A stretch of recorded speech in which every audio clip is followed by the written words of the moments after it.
Welcome back to the Indiewood Podcast, a podcast about independent film and the many hats filmmakers have to wear in order to get those films made.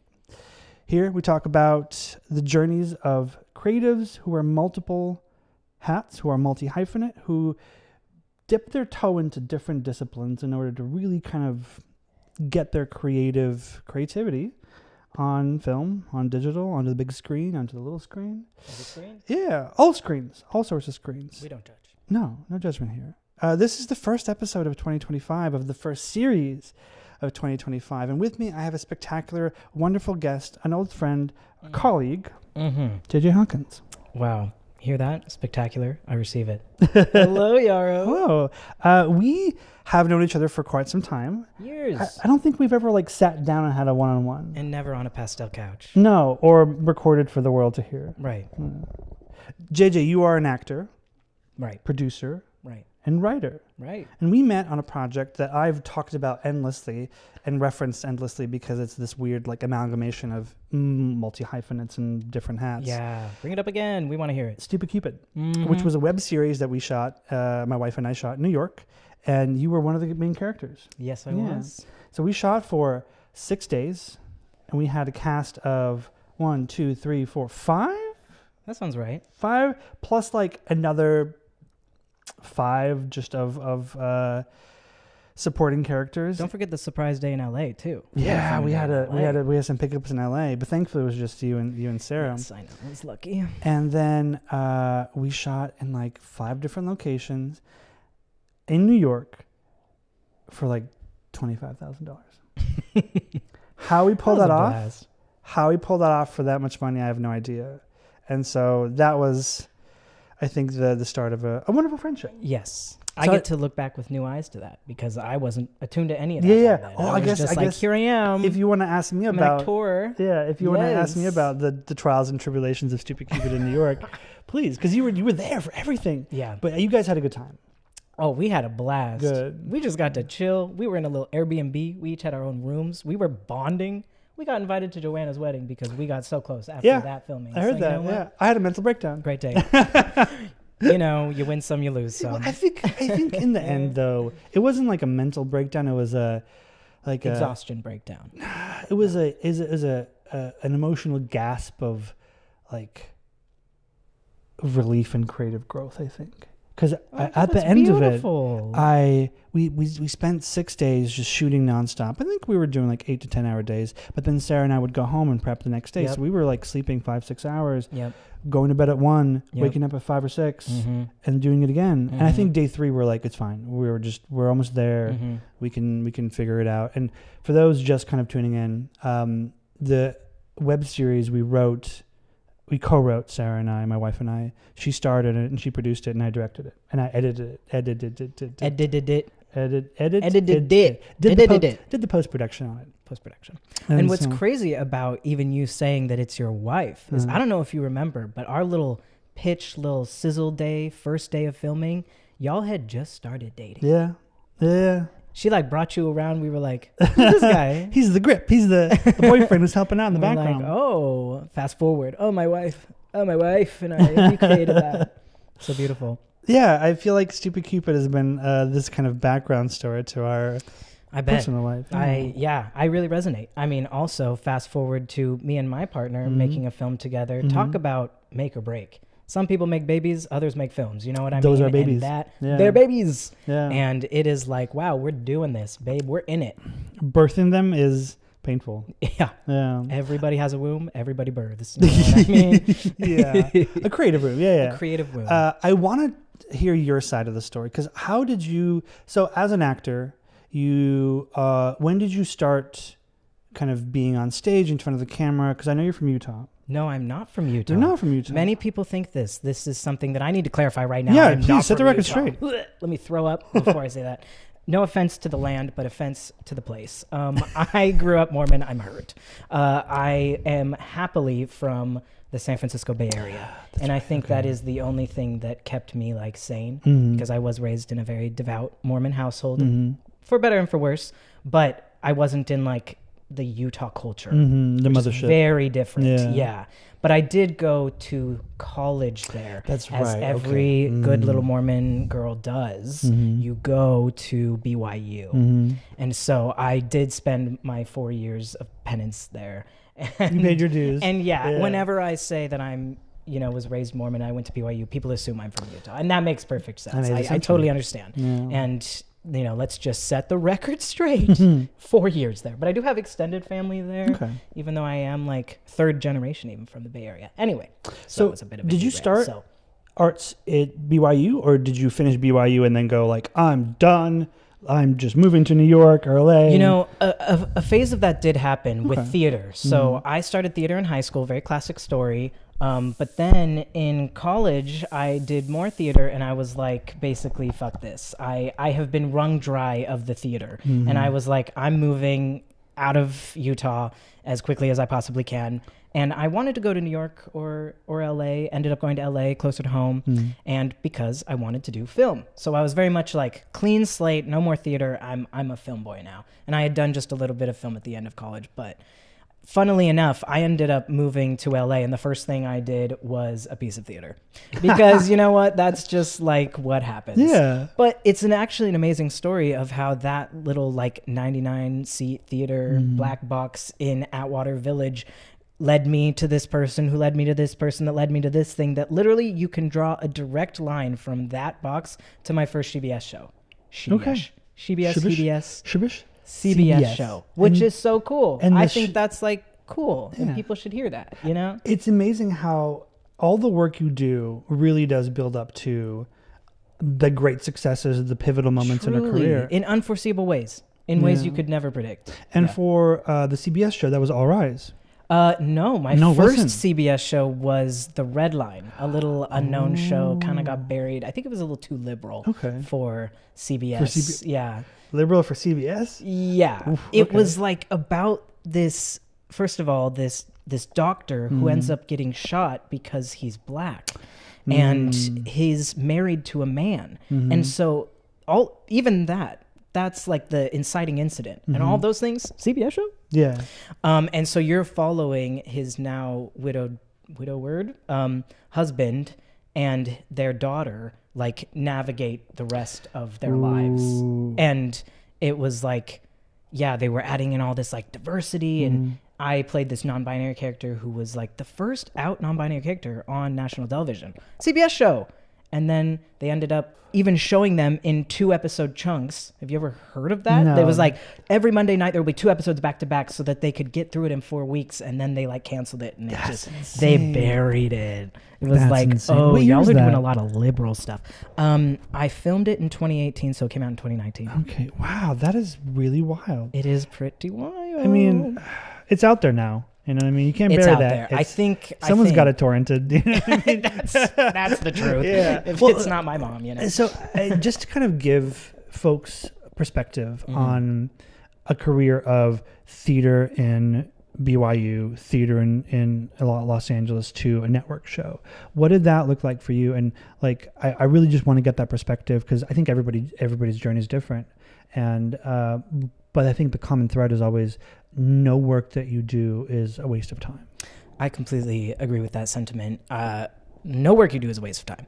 But for me in particular, at that time and where I was in my life and where society, the industry was, all of that, it was a lot of things coming together, as I think everything does. It's like every single lane. It's like, where are you at personally? Where is the world at around you? How much do those inform each other to be where you are in that present moment? So I think it was a lot of this. When I came to LA, I was at BYU, and everyone assumed I was a girl. I was like identifying that way even at that time. And so I moved to LA, and I was like, enough of this. It's time to let everybody know I'm actually a boy.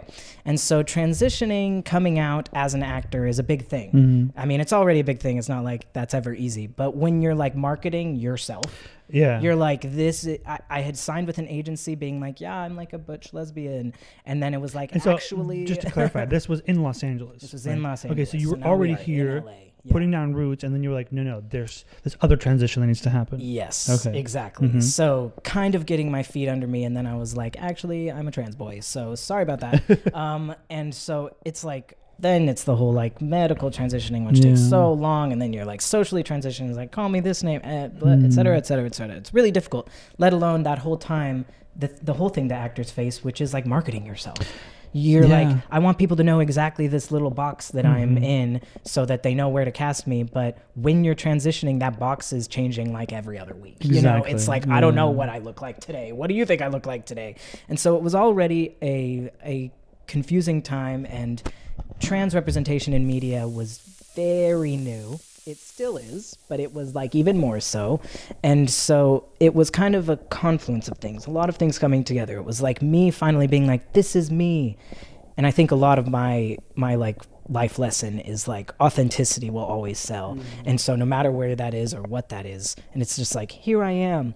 And it was also with the burgeoning like, oh, we want to have some trans representation in the world. And so I think that's really what got my name passed through a lot of hands. So it's like, even in this small 99-seat theater, I'm playing this trans character who is this teen boy who hasn't come out yet, hasn't started. And it was kind of like exactly where I was in my own transition. Yeah. And so it was You're like, authentic. yeah, exactly. And those things kind of align, I think, when you are your authentic self. And then it's like, oh, did you hear there's this trans boy who's doing this thing? And it's like, I specifically need that for this one thing I'm doing. And then it's like, that leads to another and leads to another. And because especially, you know, this was now, I don't know, what time is it? 7-8 years ago. It was like, this was really, I mean, the list of us who were like out was exceptionally small. Yeah. And so, you know, again, these names kind of being pushed from hand to hand, ending up on someone so-and-so's desk that like, then the CBS show is like, we have this non-binary character and we're out of our league. We're trying to cast that, right? Yeah. So that ends up, and of course, then again, it's everything coming together. It's also you being like, I deserve this. I'm capable of this, and all that kind of stuff. So yeah. Did that answer your question? It did. I you know, because the more you explained the journey, it made me think about a lot of different things that I've kind of used as anchors in my life, in my creative pursuits as well. And the last thing you said, where like, you know, you were, oh my God, I forgot what the words you used specifically, but it was like, why me? Why, you know, like, how can I be in this position? You know, I think, and it's also just an issue of self-confidence that always every creative experiences. But then I forget what it was for How to Get Away with Murder, and it was, what's her name? The actress, I keep forgetting her name. Viola Davis. Thank you so much, Viola Davis. You're so welcome. Read her book. She was talking about how she got hired for the show, and how she didn't feel comfortable doing all these like scenes where she was seen as an ingenue. Right. And then she goes, why not me? Right. And I was like, right. Yeah. Because my now God. How to Get Away with Murder is iconic. Is How to Get Away with Murder. Yeah. I mean, if you want to be inspired, literally learn everything you can from Viola Davis. I swear to God, she is inspiring. Well, so as an actor, and I don't want to say, you know, luck is opportunity meets talent. So I don't want to say you were lucky, but like you had an incredible opportunity because you were just in this pocket of this industry needing trans actors, needing trans representation. And then you were prepared. You were got the talent, you were doing theater, you were showing people what you could do. And that kind of came together. And I guess, you know, if we want to use that definition of luck, that was the lucky break. But as an actor, still transitioning, still finding your footing, yourself, developing your career, then getting that show, how did you continue on that momentum? How did you continue building on your career? I mean, That's a great question. And I also kind of want to talk about this luck idea because it comes up a lot in our industry and probably in every industry. This is just my industry. There's almost like a shying away from it. It's like people don't want to be like, it wasn't just luck. I did all this. And, or not even just luck. People are like, there was no luck involved. I worked hard. I did this. And it's like, I don't know what, I mean, and maybe this is just a very non-binary way of thinking, but like both are true. Yeah. All of this is true. And I think to your point of like what defines luck, it's like, yeah, is it just these things? I mean, I think what we do is put ourselves into luck's way. And if you have the patience to wait out luck hitting you, I mean, because I think you can also argue like how many times has luck hit someone and they didn't even notice. And so I think it's also like giving kind of respect to like this ethereal thing that we can't touch, like luck or something hitting me that's being like, wow, thank you so much that happened. But also recognizing like, but I showed up and I carried it through and I recognized it as that. And I think those things really like help each other to be like, yes, I worked hard and something else worked out there for me too. And I think accepting both of those things is like not at odds with each other. And I think it's actually like beautiful. So going from that, like that show and on, I was just like, I think there's a lot to be said about mindset really, because before the show, I pictured myself there well before, you know, I was like, I'm absolutely capable. I'm absolutely on that level, on that tier, whatever that is. And I just felt myself like, even in my day job, which was as a substitute teacher when I first moved here. Yeah, we could talk all about that. Oh I literally was playing high school students on TV, meanwhile substituting high school students. Very funny. I looked. That's interesting. How often like I would be like, okay, kids, sit down. And the students would be like, why is this senior like taking role? But whose TA are you? No, literally, whose TA is this? I'm like, I'm your 21-year-old adult. Thank you. But going from, sitting in my day job and being like, I could be at the Oscars tomorrow. Not like literally that would make sense, but that like I felt that I belonged. I was like, I could do that. I would be right there with them. And what difference do those people have than me? Like none. So it's kind of funny to look back and see that I was thinking that way because I wasn't like doing an exercise. I wasn't like, I wasn't visualizing on purpose. That was just kind of like my energy. I was just kind of like on that frequency. And I think things kind of like align with that. I think, you know, this thing we call luck is kind of listening to that. And so once I got the first CBS job, I was of course like ecstatic. I was like shaking. I was so happy, but also I was like, exactly. I was like, this is right where I belong. Thanks for finally opening the door for me. I've been knocking for hours. I was like, this is exactly what, but you know, there's a quiet way to do that. It was not at all feeling like that didn't need to be for anybody else. It was just me being like, this fits, like, and feeling that kind of softness and kind of like, ooh, it's a tender type of love you can give yourself when you like think you're worthy of something and then it comes. You're like, oh, we knew that, and it's like, it's a really special experience you can have with yourself. So I feel like I just kind of rode that for a while, and I then got known by more and more people. I mean, that's how everything is in this industry. You just kind of one step leads to the next, one person leads to the next person in an unforeseeable type of like road. And it's definitely not linear in any capacity. No. We'll get to that. There was some linear moments for me. And I would say the first CBS show started a linear kind of chapter where I was just kind of then the next job, then the next job, then the next job. And most of them were also on CBS because that was cool. I guess I just made friends there.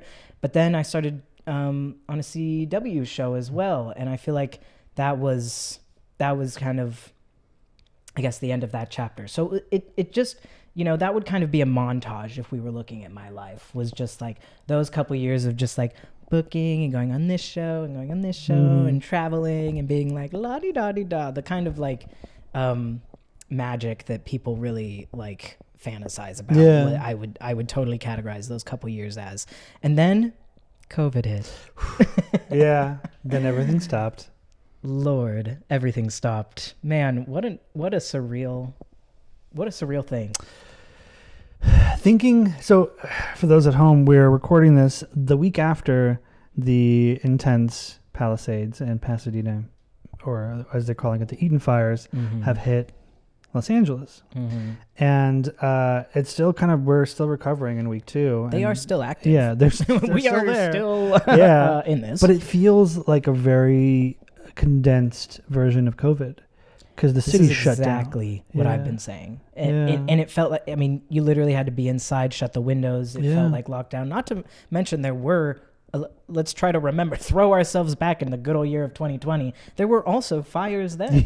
That was crazy. It was like on top of lockdown, like that summer. Yeah. I remember the 4th of July that summer being like, the city's in flames on top of the world.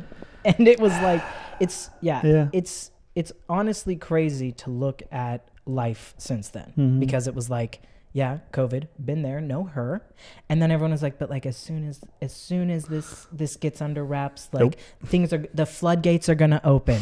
Industry strikes. Yeah, two strikes. Yeah, multiple strikes, just like back to back, and like that. And then they're like, stay alive till 25. That's what they said. And in 2025, the city catches fire. Literally, it was like 2025 wildfires. So how did?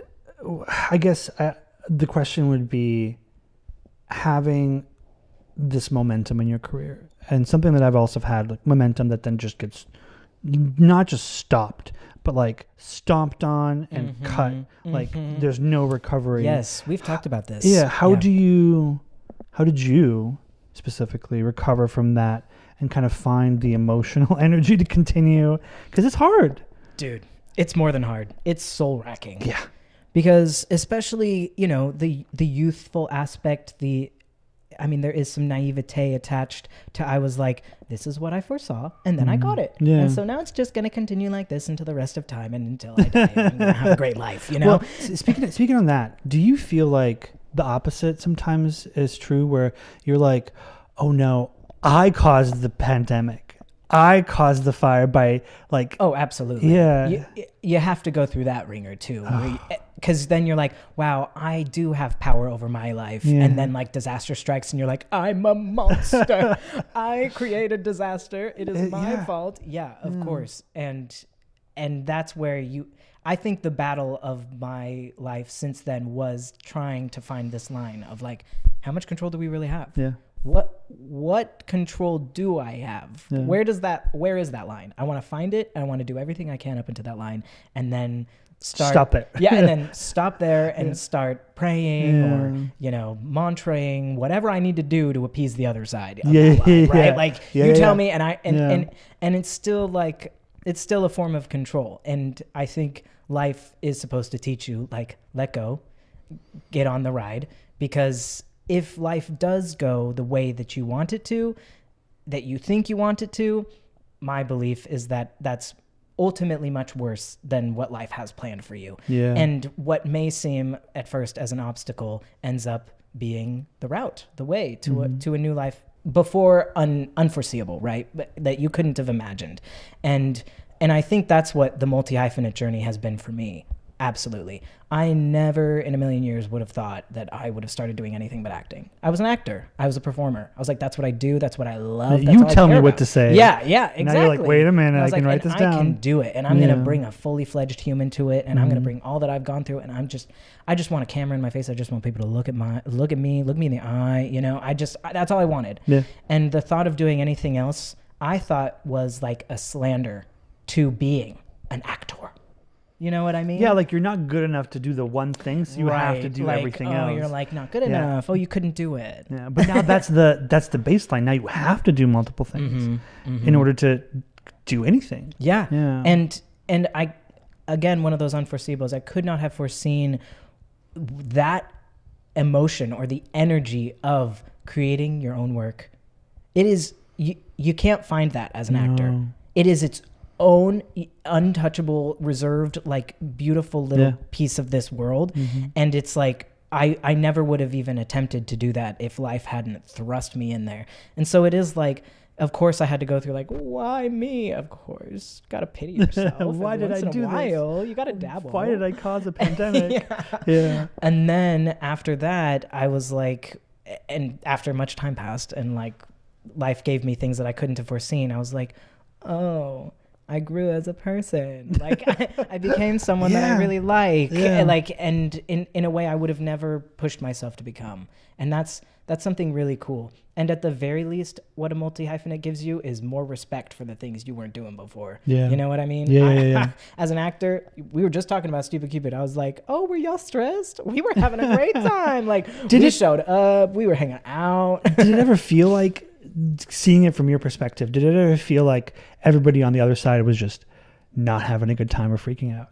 You know, I felt that not in any strong way. Okay. It's like I could tell because I was friends with you guys that you were immensely stressed, but like almost as an actor, you kind of recognize that your job is to not add stress as an indie actor in this. You, at least like I feel. That's maybe I'm talking about codependent tendencies, but I was like, I need to bring in the helpful energy. But no, it also didn't feel like any type of work to like be happy. I had such a good time. But sure, I mean, you can tell people are stressed, but it's amazing, at least to me, how much I'm like, I understand filmmaking is stressful. Like, I understand that when I get wrapped, like, I just go home and go to sleep, and you guys don't. I see that. Yeah, that makes sense. But also, I still felt from the two of you, especially, like this sort of aliveness. I mean, there was also like we were living. We were living. I mean, you see it. They're together. They're intimately linked. So, yeah, as an actor, I saw that too, which is cool. Well, I'd love to unpack that more, and I'd love to hear about your journey with your own creation with a short film called The Golden Boys. The Golden Boys. So we'll listen to that, or not listen to that. We'll talk about that. And let's watch it. Yeah, the next episode is just a watch party. We'll talk about that in the next episode. But just to wrap things up, you know, people thinking about their own journeys and their own careers, especially in this time where things are tough. Like, what is the industry? What are we doing? What's the streamer doing to the creative? You know, what are the fires going to do to the industry? Because it's really bad. I'm not going to lie. Yeah. But I think in the end, it's this idea that you are, why not you? Yeah. To bring it back to Miss Davis. Miss or Miss Davis? I understand her maiden name, but she is married. Okay. So I don't know how that works. Whatever. In that case. Yeah. So we'll bring it back to that quote. Yeah. And you know, why not you? Do it. Do the thing. Be creative. Put yourself in a position emotionally and mentally where you are not taking care of yourself, where you're being like mean to yourself. Oh my God, absolutely. I've been doing the artist's way the last 5 months, and it's been going great, up and down. Yes. And I've treated inspiration different. I'm treating inspiration differently now, where I'm like treating it as a solar wind that is just consistently hitting our planet, and all I need to do is reach out and grab it. Oh, you know? I couldn't. But that takes so much discipline. Yeah. And then when things go wrong, it's not necessarily my fault, or somehow I'm a bad person or a bad creative or a bad writer, or like I've caused whatever travesties happening in the city or in the world. All I have to do is just kind of like ride the wave, you know? Yeah. Yeah, I completely agree with that assessment. Ride the wave. I mean, this is kind of how I see it, to bring back what we were even talking about. Like, if something is not working, let it go. Yeah. And that force might just be luck. You know what I mean? Yeah. I like that. On that note, JJ, thank you for coming on the pod. Oh, I thank you. We'll see you next week. You sure will. Yeah. And thank you for listening, and we'll catch you next week. Bye.